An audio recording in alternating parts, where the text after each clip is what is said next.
So here's the main panel that I'm drawing from. As you can see, the neutrals and grounding here from the 70s are a complete mess.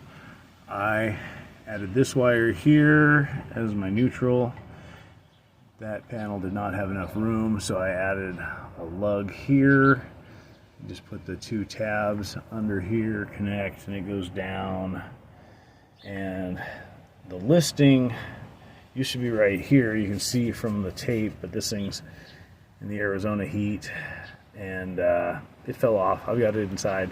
But it says basically that any breaker above 70 amps has to go in these 6 slots. So what used to be my oven got moved down to 40, which is where a dryer used to be, so I have to label these, and that's been an ongoing thing since we got this place 4 years ago.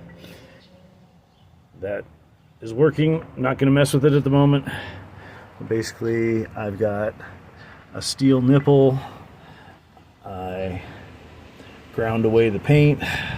We're actually using grounding through the steel nipple over to this little Eaton sub panel, and we're going up here, and I have to identify these neutrals as well. That's my neutral bar. So I basically tested everything earlier to make sure it works, and I'm going to have to fold that back in to make sure I have room for my dead front. That's not staying that way. This 100 amp breaker goes to the shop.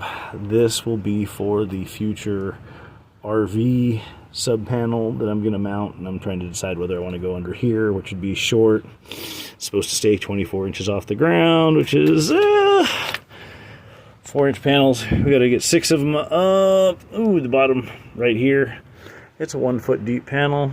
You can probably do it like right here, go under, or come over the side, but I don't really want to do it by the water right there, though that gives me the water and the sewer access over there.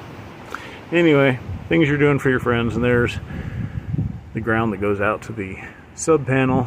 As I said, this panel has been grounded through, scraping off the paint through there. I've already tone tested it for continuity all the way back to the screws on the meter, so I know I've got grounding continuity all through there. And among other monstrosities, they just had a hole in the CMU behind this, so just used some expanding foam and managed to get myself